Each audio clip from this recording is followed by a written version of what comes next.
তোমার স্বরাষ্ট্রনীতি, তোমার পররাষ্ট্রনীতি, তোমার বহির্বিশ্ব, তোমার রাজনীতিকে আমি পালাতে পারি। আমার রাসূলকে গালি দিলে তার শাস্তি মৃত্যুদণ্ড দিতে হবে। মান সাব্বা নাবিয়ান ফাকতুলু, রাসূলকে গালি দিবে আর তার কল্লা মাথায় থাকবে, দুটো একসাথে হতে পারে না। আমার রাসূলকে গালি দিলে তাকে মৃত্যুদণ্ড।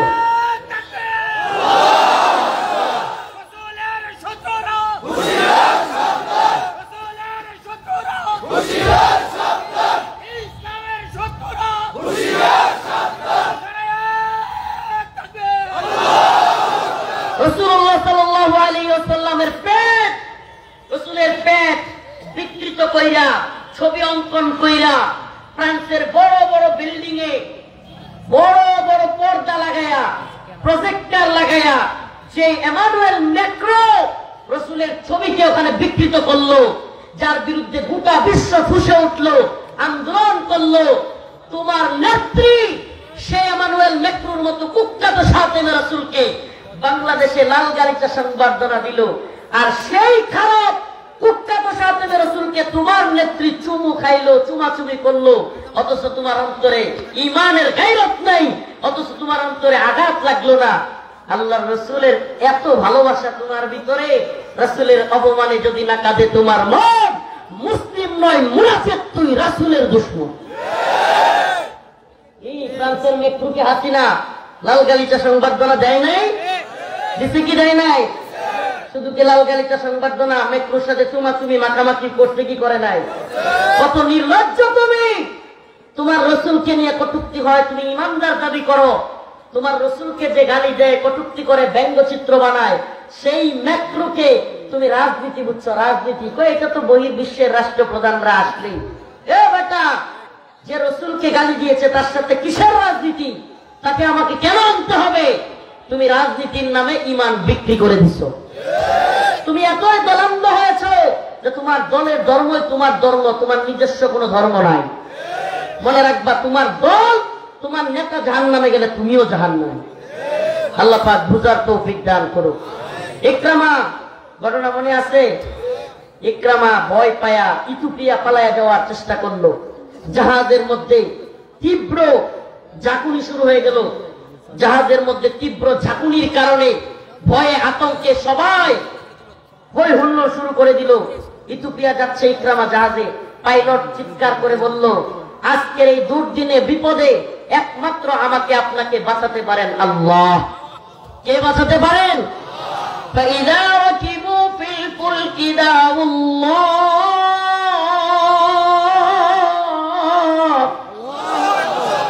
فإذا ركبوا في الفلك دعوا الله مخلصين له الدين। আল্লাহ রাব্বুল আলামিন বলেন, তোমরা বিপদে পড়া আল্লাহ আল্লাহ করো, একনিষ্ঠতার সাথে আল্লাহকে ডাকো। ওই পাইলট জাহাজ থেকে আওয়াজ দিয়ে বলল, আজকের এই দিনে একমাত্র আল্লাহ ব্যতীত আমাদেরকে কেউ বাঁচাতে পারবে না। ইকরামা চিৎকার দিয়ে বলল, ও পাইলট, তোর কথায় যদি সত্য হয়, আমার আল্লাহ যদি এখান থেকে বাঁচাইতে পারে, তবে তো জমিনেও আমাকে আল্লাহ বাঁচাইতে পারবে। সমুদ্রে যদি আল্লাহ বাঁচাইতে পারে, তাহলে আমাকে জমিনেও কে বাঁচাইতে পারবে? আবু জাহেলের ছেলে ইকরামা চিৎকার দিয়ে আওয়াজ করে বলে যে, আল্লাহ আমাকে জাহাজ থেকেও বাঁচাইতে পারে, জমিন থেকেও বাঁচাইতে পারে। আমি ইকরামা কথা দিলাম, আজকে এখান থেকে যদি বেঁচে ফিরি, আমি আগামীকালকেই মুহাম্মদের হাতে হাত রেখে কালিমা করে ফেলবো। তাই করলেন তিনি সাল্লাল্লাহু আলাইহি ওয়াসাল্লাম। মুহাম্মদুর রাসূলুল্লাহ হাতে আয়েশা কালিমা পড়লেন। আমাদের মধ্যে আজকের এই আলোচনা করার পিছনে মূল যে বেসিক কারণটা, এই গুণ যেন আমাদের মধ্যে না আসে। দুর্দিনে পড়লেই, বিপদে পড়লেই আল্লাহ আল্লাহ আমারে বাঁচান, আল্লাহ আমারে বাঁচান, কিন্তু বিপদ কেটে গেলেই আমরা আল্লাহর নাফরমানি শুরু করি। এই সিফাত থেকে আমাদেরকে আল্লাহ পাক হেফাজত করুক, বলে না আমিন। ফালাম্মা নাজ্জাহুম মিনাল বার ইযা হুম ইশরিকুন। আল্লাহ বলেন, যখনই তাদের বিপদ কেটে যায়, তখনই তারা নাফরমানি শুরু করে। আমরাও কি আল্লাহর নাফরমানি করব? হাসিনার বিপদ চলে গেছে বলে কি নাফরমান হয়ে যাব? তাহলে আরেকটা জালেম আল্লাহ চাপায়া দিবেন। যাহারাল ফাসাদু ফিল বাররি ওয়াল বাহর বিমা কাসাবাত আইদিন নাস। জলে স্থলে যত ধরনের ফিতনা তোমরা দেখতে পাও, যত ধরনের সমস্যা তোমরা দেখতে পাও, শুনে রাখো সেগুলো তোমার আমার হাতের কামাই। কি? আমার আপনার হাতের কামাই।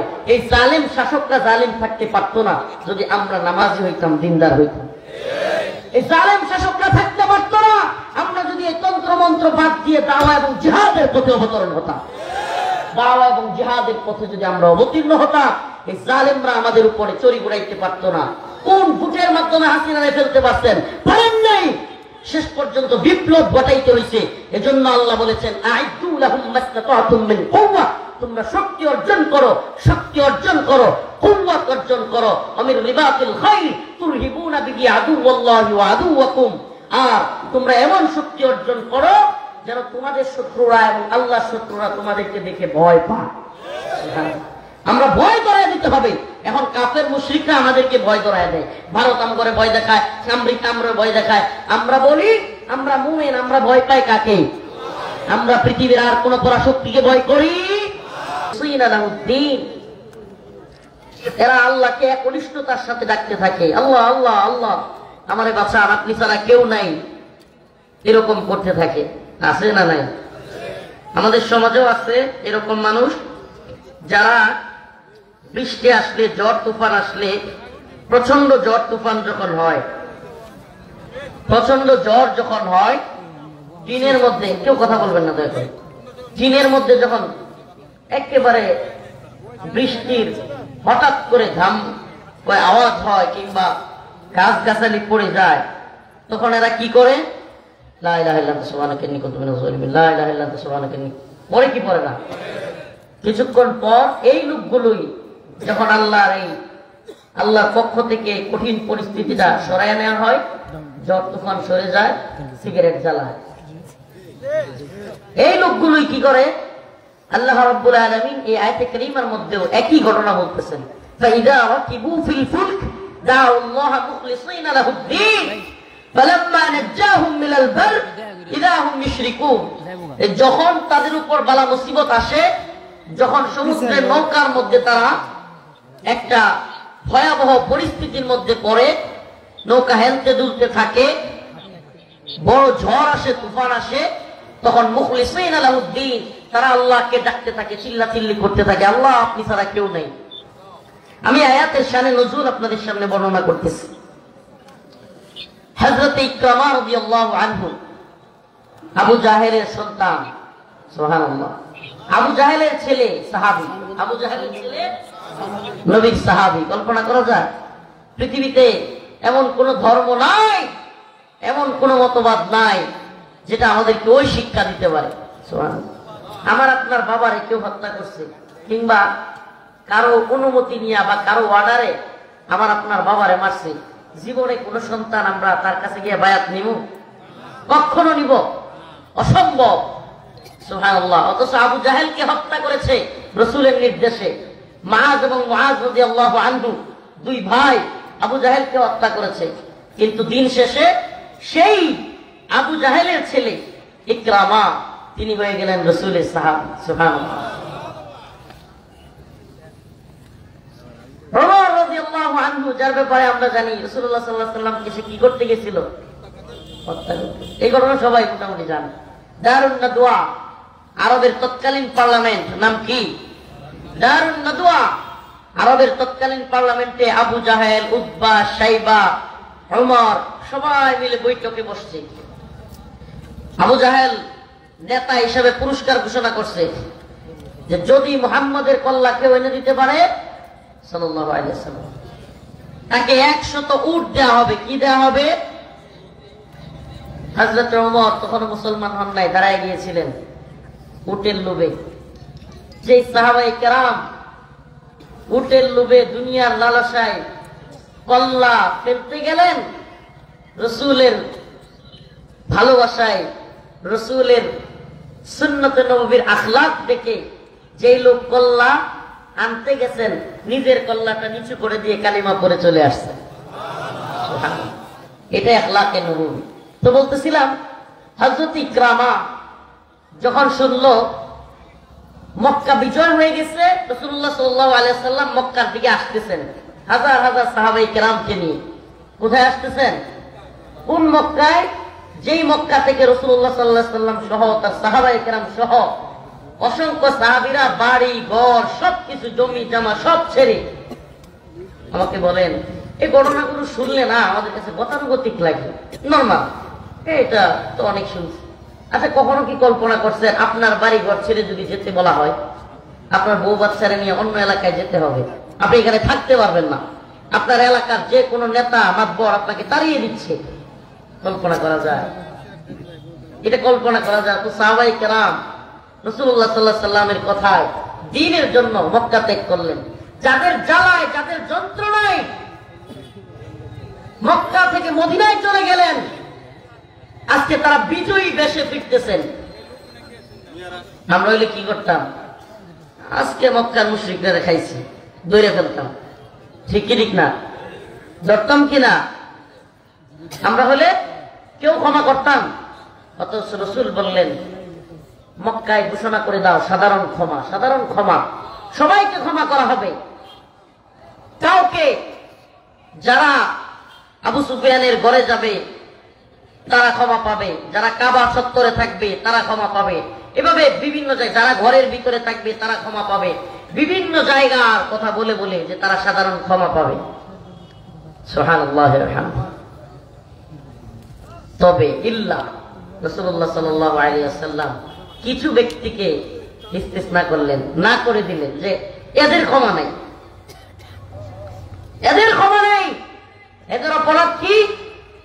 আকায়ে নামদার তাজদার মদিনা সরদারে দো আলম মুহাম্মদ আরবি সাল্লাল্লাহু আলাইহি ওয়াসাল্লাম উভয় জাহানে শান্তি এবং মুক্তি কামিয়াবির দূত, তাকে কষ্ট দিয়েছেন, রাসূলুল্লাহ সাল্লাল্লাহু আলাইহি ওয়াসাল্লামকে কটূক্তি করেছেন, রাসূলুল্লাহ সাল্লাল্লাহু আলাইহি ওয়াসাল্লামকে যারা ব্যঙ্গ বিদ্রুপ করেছে, রাসূলুল্লাহ সাল্লাল্লাহু আলাইহি ওয়াসাল্লামকে নিয়ে যারা কুৎসা রটিয়েছে, এই নেতামির দরকার নাই তো বাবা, যে যেমনে আছে এমনি থাকেন, অল্প সময় দিতে পারবো, আপনাদের এখানে আসার কথা ছিল মানে আধা ঘন্টা লাগবে বলছে, ইয়া থেকে ওই মেইন রোড থেকে এখানে আসতে লাগছে 1 ঘন্টা 10 মিনিট।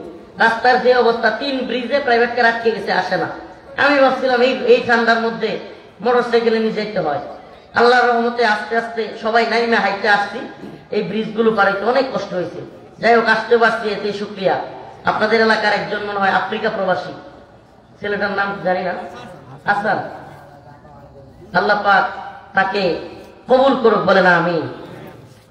এই হাসান কত যে যোগাযোগ করেছে, তার নাকি বাবা মারা গিয়েছে, আল্লাহ তার বাবার কবরকে জান্নাতের বাগান বানায় দিই, আরো জোরে বলে না আমি। তো যে কথা বলতেছিলাম, রাসূলুল্লাহ সাল্লাল্লাহু আলাইহি ওয়াসাল্লাম কিছু লোককে ক্ষমার অযোগ্য বলে ঘোষণা করলেন, ক্ষমার অযোগ্য, যে এরা ক্ষমা পাবে না। এরা কারা? যারা রাসূলুল্লাহ সাল্লাল্লাহু আলাইহি ওয়াসাল্লামকে নিয়ে কটূক্তি করেছে, ব্যঙ্গ করেছে, কুৎসা রটিয়েছে। এমনও ছিল যারা বারাটিয়া মহিলা রেখে রাসূলের বিরুদ্ধে কবিতা আবৃত্তি করাতো, নাউযুবিল্লাহ, কবিতা আবৃত্তি করাতো। যারা সাধারণ ক্ষমার মধ্যে পড়ে নাই, এরা ক্ষমার অযোগ্য। ইসলামী শরিয়ায় একটা অপরাধ রয়েছে, যে অপরাধের কোনো ক্ষমা নেই, কোন পররাষ্ট্রনীতি চলবে না, কোন ধরনের স্বজন প্রীতি উদারতা চলবে না, বহির্বিশ্ব কি বললো সেটাও বোঝার টাইম নেই। ইসলামী শরিয়ার সমস্ত ইমামগণ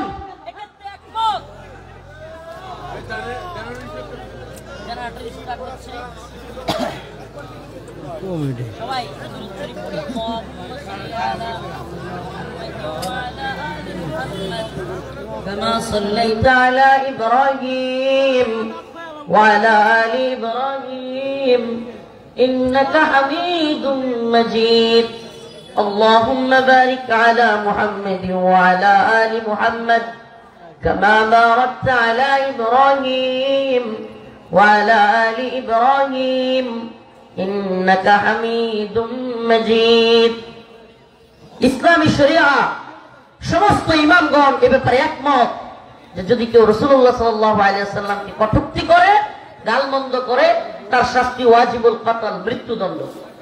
তার শাস্তি কি? তার শাস্তি কি? সমস্ত ইমামগণ একমত। রাসূল বলেছেন মান সাব্বা নাবিয়্যান ফাকতুলু, যে রাসূলকে গালি দিবে তার শাস্তি হলো মৃত্যুদণ্ড, এটা আর কোন ধরনের জবাব তার বিরুদ্ধে নাই, একটাই শাস্তি। ইমামগণ একমত। কাব বিন আশরাফ দুইটা মহিলা রাইখা রাসূলকে নিয়ে কটূক্তি করত। কি করত? কটূক্তি করত। রাসূলকে নিয়ে গালাগাল দিয়া কবিতা লিখত, আবার এগুলো মহিলাদেরকে দিয়া, ভাড়াটিয়া মহিলাদেরকে দিয়ে আবৃত্তি করাইতো। আল্লাহ রাসূল বললেন সকল সাহাবায়ে কেরামকে ডেকে, হে আমার সাহাবারা, তোমাদের মধ্যে কে আছো কাব বিন আশরাফকে হত্যা করবা? আল্লাহর নবীর এক যুবক সাহাবী দাঁড়ায় গেলেন, মুহাম্মদ বিন মাসলামা। বললেন ইয়া রাসূলুল্লাহ আতুহিব্বু আন তাকতুলাহু, আপনি কি পছন্দ করেন আমি তাকে হত্যা করি? রাসূল বললেন হ্যাঁ আমি পছন্দ করি। রাসূলুল্লাহ সাল্লাল্লাহু আলাইহি ওয়াসাল্লাম তখন বললেন আমি চাই তুমি তাকে হত্যা করো। তখন মুহাম্মদ বিন মাসলামা বললেন তাহলে আমাকে অনুমতি দেন, আমি তার সাথে কিছু কথা বলতে চাই। মুহাম্মদ বিন মাসলামা বললেন আমি তার সাথে কিছু গল্প করতে চাই। গল্প? কি গল্প? গল্প মানে হলো গাল গল্প, মানায়া চিনায়া কথা কথা কইয়া তার সাথে একটু খাতির লাগানো, খাতির তারে সাইজ করার জন্য। কেন? সে রাসূলকে নিয়ে কটূক্তি করে। তো উনি গেলেন, মুহাম্মদ বিন মাসলামা গিয়ে কাব বিন আশরাফের কাছে বললেন আরে কাব, তুমি ঠিকই বলছিলা, মুহাম্মদের যন্ত্রণায় সাল্লাল্লাহু আলাইহি সাল্লাম খুব বিপদে আছি, যাকাত দেয়া লাগে, এটা করা লাগে, ওইটা করা লাগে, খুব বিপদে আছি। কে? আমি আগেই কইছিলাম না? এখন দেখছো তো? কাব বিন আশরাফ খুব খুশি হয়ে গেছে। কাব বিন আশরাফ হাদিসের কিতাবে আছে এত মোটা তাজা, এমন মোটা বটকা ছিল যে অনেক উঁচা লম্বা, অনেক 4-5 জন লোক তারা শোয়ানোর মতো পরিস্থিতি ছিল না। কাব বিন আশরাফের শরীর এত মোটা ছিল। তো তারা কিভাবে সাইজ করবে? রাসূলের আদেশে চলে আসছে, তার সাথে খাতির লাগাইছে। এবার কাব বিন আশরাফের কাছে দাঁড় চাইলো, দাঁড়, কর্জা। আমরা তো কর্জা দিতে চাই না, কর্জা দেওয়া উচিত। কর্জার রাস্তা বন্ধ হয়ে গেছে বলে, কর্জা হাসানার রাস্তা বন্ধ হয়ে গেছে বলে আমাদের সমাজে সুদের ব্যবস্থা চালু হয়ে গেছে, সুদের ব্যবস্থা প্রচলন চালু হয়ে গেছে। একজন আর একজনের বিপদে যদি কর্জা দিতাম, আমরা কর্জা চাইবেন বলবে নাই, কিন্তু সুদ চান ঘর থেকে টেকে বার করে দিবে টাকা। কর্জা হাসানা দিতে চায় না। এটার আরেকটা কারণও আছে। কর্জা হাসানা নিবে 1 মাসের জন্য, 3 মাস পরে তোরা যে টাকা আনছি দিকে কি তুই ভর্তি দিন চাইবে নাকি? টাকা পাবে সে ব্যক্তির টাকা তোমার সময় মতো দিয়ে দেওয়া। সুবহানাল্লাহি ওয়া বিহামদিহি। ইতিহাসটা একদিক থেকে অন্যদিকে চলে যাবে। রাসূলুল্লাহ সাল্লাল্লাহু আলাইহি ওয়াসাল্লামের কাছে এক ইহুদি টাকা পাইতো বা কিছু জিনিসপত্র পাইতো। রাসূল সাল্লাল্লাহু আলাইহি ওয়াসাল্লাম যখন সময় দিবেন, সময়ের পূর্বে সে গিয়া চাওয়া শুরু করছে। রাসূলুল্লাহ সাল্লাল্লাহু আলাইহি ওয়াসাল্লামের পিছন থেকে দৌড়ে ফেলছে, নাউযুবিল্লাহ। ওমর রাদিয়াল্লাহু আনহু খেপে গিয়া বললেন ইয়া রাসূলুল্লাহ আমাকে অনুমতি দেন, এই বদমাশকে এখনই কল্লা আলাদা করে দিই। রাসূলুল্লাহ সাল্লাল্লাহু আলাইহি ওয়াসাল্লাম অনুমতি দেন নাই। এখন অনুমতি যেহেতু পান নাই, কি করবেন? এখন ওইটা যেটা আছে ইহুদির বাচ্চা রাসূলকে ধরছে, টাকা চায়, এটা সামনে গিয়ে এমন করে। বাপ্পা বুঝতেছেন তো? মানে রাসূল না করছে কল্লা ফেলা যাবে না, কিন্তু ওই যে রাসূল রে ও একটু অপমান করছে, কষ্ট সহ্য করতে পারতেছে না, কি করবে? রাসূলের চারপাশে গিয়ে এমন করে, মানে রাসূলের ওইটার আশপাশে গিয়া। এখন ওইটা ভয়ে কইতেছে পরে থামান, পরে থামান। এরপরে ওই ব্যক্তি রাসূলের আদর্শ দেখে মুসলমান হয়ে যান। সুবহানাল্লাহ। আমরা কর্জা হাসানা দিব তো? তো যে ঘটনা বলতেছিলাম, কাব বিন আশরাফ মোটা তাজা লোক ছিল, সে কর্জা হাসানা দেওয়ার জন্য বন্ধক চাইলো। বন্ধক বলে তোমার বউরে আমার কাছে রাখো। নাউযুবিল্লাহ। মুহাম্মদ বিন মাসলামা কয় তুই যে সাইজ, তোর কাছে আমার বউরে রাখা যাবে না। তাইলে কি দিবা? একটা কিছু দিয়া তো কর্জা হাসানা নেওয়া লাগবে। এটা তাদের কথা ছিল, এখনো আছে এই প্রথা অনেকের মাঝে। তো উনি বললেন আমি আমার অস্ত্রগুলো জমা দিয়ে গেলাম তোমার কাছে। কি অস্ত্রগুলো জমা দিয়ে গেলাম? অস্ত্র, ডাল, তলোয়ার সব এগুলো দিয়ে গেলাম। মুহাম্মদ বিন মাসলামা তাকে ডাল তলোয়ার জমা দিয়ে বাড়িতে গেলেন। আরো 2 জনকে নিয়ে আসলেন। কয়জন? আরো 2 জনকে। এটা যেই সাইজ একলা একলা ফেলানো যাবে না, একেবারে জবাই করলেও এটা ধরতে হবে 2 জনে। তো মুহাম্মদ বিন মাসলামা 2 জনকে নিয়ে চলে আসলেন। আর কাব বিন আশরাফ সুগন্ধি দিত, বেশি বেশি চুলের মধ্যে কি দিত? সুগন্ধি দিত। প্রথমে কি পাম দিছিল মনে আছে? পামের কথা আরে আর বললো না, মোহাম্মদ করে বিরক্ত করে বলতেছে যাকাত দিতে দিতে। ওইটাতে কিন্তু কিছুটা খুশি ছিল, সে কি ছিল, খুশি ছিল খুব। এখন আরেকটা পাম দিছে মুহাম্মদ বিন মাসলামা রাদিয়াল্লাহু আনহু, বলে কাব তোমার মাথার চুলে কি সুগন্ধি ইউজ করো, অনেক সুন্দর ঘ্রাণ আসতেছে। কাব বিন আশরাফ খুব খুশি হয়ে গেছে। এখন মুহাম্মদ বিন মাসলামা, ওর চুলগুলো ছিল খুব তাজা এবং একটু বড় বড়, খুব হেভি দেহে। তো মুহাম্মদ বিন মাসলামা বললেন, তোমার চুলের গ্রানটা আমি একটু কাছ থেকে নিতে চাই, মাথায় একটু আগায় দিবা। সুবহানাল্লাহ, কৌশল কৌশল। যেমনে কাব বিন আশরাফের কল্লা আগায় দিছে, মুহাম্মদ বিন মাসলামা কল্লাটা এমনি ধইরিয়া চাপ দিয়া পাশের দুইটারে কয় দেখো বললাম নাম লইয়া। সুবহানাল্লাহ, এক কবে কাব বিন আশরাফের কল্লা ফেলে দিচ্ছেন। সুবহানাল্লাহ। তার অপরাধ কি ছিল? কাব বিন আশরাফ রাসূলকে নিয়ে কটূক্তি করত, মহিলা ভাড়াটিয়ারাই কেউ রাসূলের গালি দিত। আল্লাহ রাসূল তাকে বললেন হত্যা করার জন্য। এখন আমাদের কিছু ঘটনা গাল গল্প আমরা শুনি ছোটবেলা থেকে, রাসূল এক গালে মারলে আরেক খাল পাইতে দিতেন। বুঝতে পারছেন সন্ন্যাসী মার্কা আর এই কি বলে গান্ধীগিরি ইসলামে নাই। ইসলামে দ্বীনের জন্য মায়ের খাওয়া যাবে, কিন্তু কাফের মুশরিকের হাতে না। দ্বীনের জন্য প্রয়োজনে মারতে হবে, প্রয়োজনে মরতে হবে। প্রিয় হাজির, তো যে কথা বলতেছিলাম আপনাদেরকে, শানে নজরুলটা বলার ইচ্ছা ছিল যে ওই যে মক্কা বিজয়ের পরে সাধারণ ক্ষমা ঘোষণা করলেন, এই ক্ষমা ঘোষণার পরেও কিছু কিছু লোক যারা বড় বড় অপরাধ করছিল, ভয়ে এরা বাড়ি ঘর ছেড়ে দিছে। আওয়ামী লীগের সব লোকের একটি মানুষ ধরে ধরে মেরে ফেলছে, কিন্তু কচুরি বাটপার ফলাইছে না, কথা বলে না, ফলাইছে কিনা? একই চিন্তায় আছে, আমি যে খারাপ কাম করছি আমার মানুষ ছাড়বো নি, এই চিন্তায় কি করছে, পালায় গেছে। কিন্তু বাস্তবে কি, এরা যেগুলো বলতো যে সব মানুষের মাইরা ফেলবে, আওয়ামী লীগ ক্ষমতাতে গেলে 1 লক্ষ লাশ করবে, কিছু হয়েছে? সত্যি কথা হয়ে ওরকম কিছু হয়েছে? আলহামদুলিল্লাহ, আলহামদুলিল্লাহ। এটা আওয়ামী লীগের শুকরিয়া আদায় করা উচিত যে দেশের জনগণ এদেরকে পিড়াইয়া মারে নাই।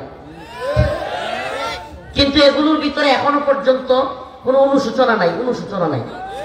এত এত খারাপ কাজেরও কোনো কি নাই, অনুশোচনা নাই। আল্লাহ এদেরকে হেদায়েত দান করুক, বলে না আমি।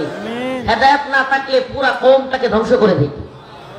তো বলতেছিলাম, সাধারণ ক্ষমা ঘোষণা করার পরেও আবু জাহেলের ছেলে ইকরামা পালাইছে, ইথিওপিয়া চলে যাবে। কোথায়? সে জাহাজের মধ্যে উঠছে, ইথিওপিয়া চলে যাবে। কেন? আবু জাহেলকে যেদিন হত্যা করা হয়, মাআজ এবং মুআজ রাদিয়াল্লাহু আনহু আবু জাহেলকে হত্যা করেন। আমি ওই ঘটনার দিকে যাচ্ছি না।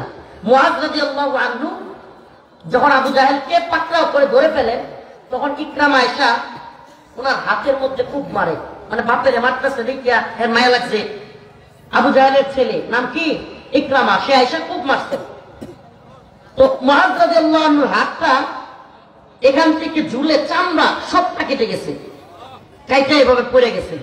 এই আল্লাহর বান্দা সাহাবী এক হাতে যুদ্ধ করতেছেন, সুবহানাল্লাহ, এক হাতে শত্রুদের বিরুদ্ধে। কিন্তু এই যে হাত ঝুলে রয়েছে, কষ্ট হইতেছে, হঠাৎ করে আল্লাহর বান্দা এই হাতটারে পায়ের নিচে দাবাইয়া হেঁচকা টান দিয়ে ছিঁড়ে ফেলছে। কিন্তু ছিঁড়েন নাই, সাহাবী মুআজ রাদিয়াল্লাহু আনহু হাতকে আরেক হাতে ধইরা কাফেরদের দিকে ছুঁড়া মেরে বলেন, ও কাফেরের দল, আমার হাত চলে গেছে দুঃখ নাই, পাল্লা চলে যাবে তাতেও দুঃখ নাই, কিন্তু আমার রাসূলের গায়ে একটা টুকা দিতেও তোদেরকে দিব না। সুবহানাল্লাহ, আলহামদুলিল্লাহ। রাসূলকে সাহাবায়ে কেরাম কত ভালোবাসতেন, কত ভালোবাসতেন। সুবহানাল্লাহ, আলহামদুলিল্লাহ। লম্বা হয়ে যাবে, কত ভালোবাসার ঘটনা আপনাদেরকে শোনাবো।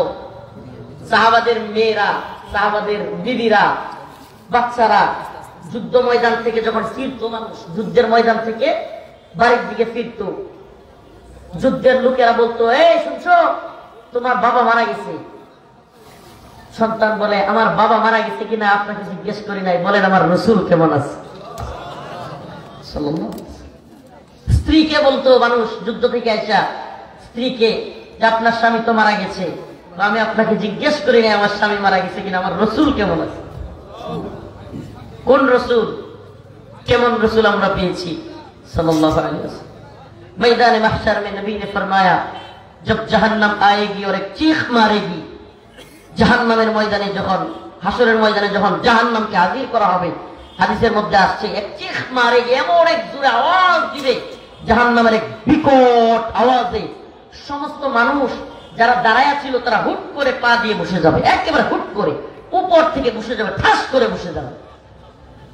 এমন অবস্থায় সবাই উপর দিকে এই যে হাঁটু গাইরা দিয়ে, হাঁটু সিস্টেমটা বুঝছেন তো, দাঁড়ানো থেকে তুই হাঁটু এভাবে গাইরা দিয়ে উপর দিকে তাকায় বলতে থাকবে, ইয়া রব নফসি নফসি, ইয়া রব নফসি নফসি, ইয়া আল্লাহ মেরি জান, আল্লাহ আমারে বাঁচাও, আল্লাহ আমারে বাঁচাও।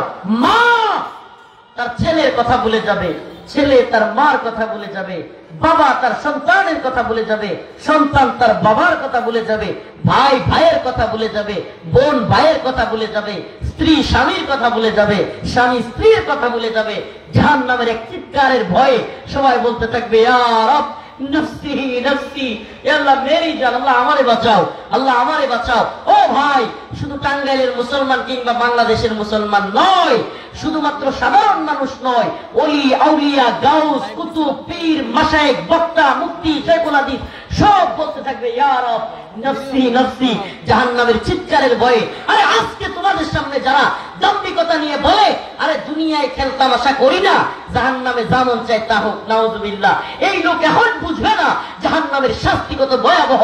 যখন জাহান্নাম হাজির হবে চিৎকার করতে থাকবে সবাই, ইয়া রব নফসি নফসি, আল্লাহ আমারে বাঁচাও, আমারে বাঁচাও। ও ভাই, শুধু সাধারণ মানুষ নয়, ওলি আউলিয়া গাউস কুতুব নয়, তাবেঈ সাহাবী সমস্ত সাহাবায়ে কেরাম, আবু বকর ওমর উসমান আলী রাদিয়াল্লাহু আনহু সহ সকল সাহাবায়ে কেরাম বলবে, ইয়া রব নফসি নফসি। শুধু সাহাবী নয়, নবীরা পর্যন্ত, আম্বিয়া আলাইহিস সালাম পর্যন্ত বলতে থাকবে, আদম আলাইহিস সালাম নফসি নফসি, নূহ আলাইহিস সালাম নফসি নফসি, ইব্রাহিম আলাইহিস সালাম নফসি নফসি, মুসা ঈসা দাউদ শীস লোত ইসহাক ইলিয়াস ইউনুস সকল আম্বিয়া আলাইহিস সালাম বলতে থাকবে, ইয়া রব নফসি নফসি নফসি, আল্লাহ আমারে বাঁচাও, আমারে বাঁচাও। ঈসা আলাইহিস সালাম বলবে, আমার মা মারিয়ামের দরকার নাই, আল্লাহ আমারে বাঁচাও। মা মারিয়াম আলাইহিস সালাম বলবে, আমার পুত্র ঈসার দরকার নাই, আল্লাহ আমারে বাঁচাও। হঠাৎ করে হাসরের ময়দানের একটা কোণ থেকে আওয়াজ আসবে, ইয়া রব উম্মতি উম্মতি, ইয়া রব উম্মতি উম্মতি। সবাই পেরেশান, হাই হাই, এ কোন লোক? সমস্ত নবীরা পর্যন্ত নাফসি নাফসি বলতেছে, এ কে যে নিজের কথা বাদ দিয়ে উম্মতের কথা বলে? সবাই তাকায় দেখবে, এ তো মুহাম্মদ আরবি সাল্লাল্লাহু আলাইহি ওয়াসাল্লাম, এ তো মুহাম্মদ আরবি সাল্লাল্লাহু আলাইহি ওয়াসাল্লাম। উম্মতি উম্মতি, ইয়া আল্লাহ আমার উম্মতকে নিয়ে আমি জান্নাতে যাব না। আমার রাসূল যখন এই কথা বলবে কাঁদতে থাকবে, আল্লাহ পাক বলবেন, হে আমার প্রিয় হাবিব, আপনি মাথা উঠান, আপনার উম্মতের যারা কিনা আপনার কথা শুনেছে, ন্যূনতম কথা শুনেছে, আমি তাদেরকেও জান্নাত দিব। সেই নবী তাকে যদি কেউ গালি দেয়,